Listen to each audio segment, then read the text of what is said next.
You want to stay inside this little map because it's working. You want to get from point A to point B, and this is good. This indicates that you are moving forward. That's the first thing it indicates. And the second thing it indicates, which is even more important, and you'll never hear this from behavioral psychologists, is that your map is correct. So every time you move a little bit forward and something that you want happens, it says, oh, the game I'm playing is the right game. And so not only does the reward indicate progress, it indicates that the frame within which progress is being calculated is the right frame. And that's good because it's the frame that makes things irrelevant. And you want them to stay irrelevant. So if you don't move forward and you start to question the frame, that's way worse than merely not moving forward. You get a bad exam grade. What do you think? What the hell am I doing in university anyways? It's like, probably that's not the first place you should go with that piece of information. And you think, well, why? Why is that worse? Well, as far as I can tell, your map of you as a university student is a comprehensive representation. It tells you what you should do every day. It kind of tells you where you're going in the future. And if something emerges as an anomaly, you get worse grade than you expected, and you blow that whole map, it's like, okay, what have you been doing for the last 4 years? What kind of high school student were you? How clueless are you about how you're arranging your future? What's your identity going to be if you're not going to be a student? Where are you going to end up in 5 years? It's like, so it's like that little grade, that bad grade is like a portal through which snakes can crawl. And that's exactly how you respond to it, especially if you open the door too much. Well, maybe this means that I shouldn't be in university. Well, one of the rules is you want to constrain the anomalous event to the minimal necessary domain. It's really, really important. You want to do that when you're arguing with your partner, which you'll do all the time. We have an argument. Well, I should never have married you. It's like, no, that's not the first response. That's a bad response. Or here's a really good one. You've always done that sort of thing, and you always will. It's like, oh good, great. It's like the only answer to that is to hit someone. Because like you're done, right? You're like that, you've always been like that. There isn't a chance that you can be repaired, and none of it is acceptable. It's like the person's going to fight with you right away, because what else are they going to do? So what you want to do is you want to minimize, it isn't rationalization. You want to say, okay, this person did something that disrupted our joint map. Okay. What's the smallest possible thing they could do to put it back together? And you have to know. Well, we need to make a plan so you don't do it again. Or we need to have a discussion so that you know that it wasn't a good thing to do. But I'm not going to go after your whole character. I'm going to say, when I come home and you're watching TV, just come to the door and say hello. Not, don't you love me, or something like that. It's like, no, you just have to walk to the door and like give me a hug or something, and then that's good enough. And so then the other person might be able to tolerate that much corrective information, maybe, if you're kind of nice about it, and you also understand that they're probably going to have something equally horrible to say about you in the next 15 minutes, because you're going to do something stupid. So you don't want to open the door so that every possible snake comes crawling through. Because that's a pathway to depression. And you actually see that happening in depressed people, is that every small event produces a cascade through their entire value system, and they end up saying, well, that's just another reason that I should jump off a bridge. And they really see it that way.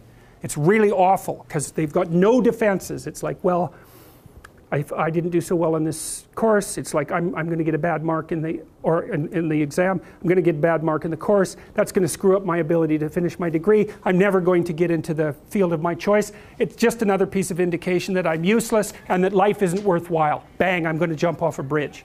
And if you're really depressed, it's like each of those things hits you with the certainty of truth. It's really not good. And so you want to be careful. You want to be careful about walking down that pathway when you make a mistake. You think, okay, what's the narrowest framework of interpretation within which I can understand this that will require minimal behavioral change to decrease the probability that it will happen again?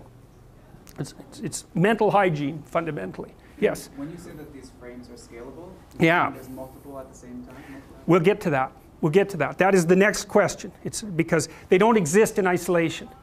So, and that's another thing frequently when you hear behavioral accounts of cognitive processes, they generally only focus on as if it's an isolated thing. It's not. It's scalable. It's scalable a bunch of ways. It's scalable temporally, because what you do now is associated with what you'll do tomorrow, and that with what you'll do next week, and so forth. So it has to be scalable temporally.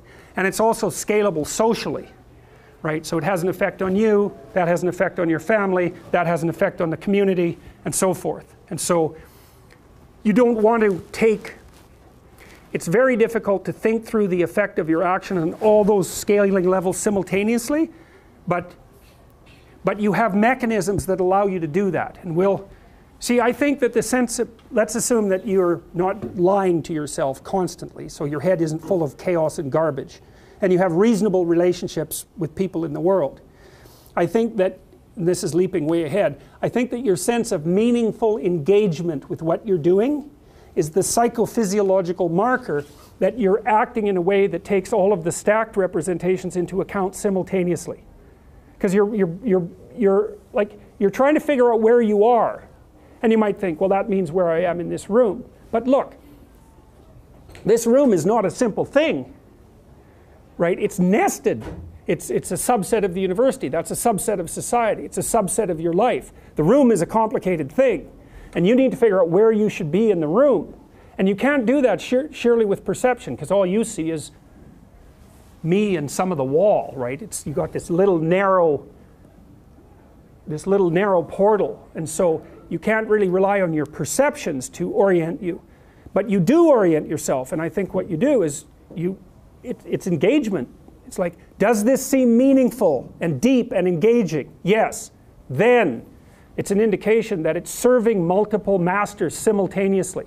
So maybe both socially and also temporally. And so I think the sense of meaning is actually an instinct that orients people in time and space. It's not an epiphenomena. It's the most fundamental form of perception. And that's the only optimistic thought that I've ever been able to derive from psychology. Is that actually could be true. It could be that the sense of meaning is an orienting reflex. And that would be wonderful if it was true, because it would make it real, you know. And it's one of the, one of the devastating elements of nihilism is something like, well, who the hell cares what you're doing? What difference is it going to make in a million years? It's like your sense of meaning is just an illusion. You know, you're a limited creature in a limited place, and nothing you do really matters. It's like, that's a powerful argument, especially if you're an objective materialist and a reductionist. It's a killer argument, but it looks to me like it's wrong. It's actually wrong, because meaning looks to me like it's an actual phenomenon. It does say that you're positioned properly between chaos and order, or something like that. It's real. So, well, so we'll see.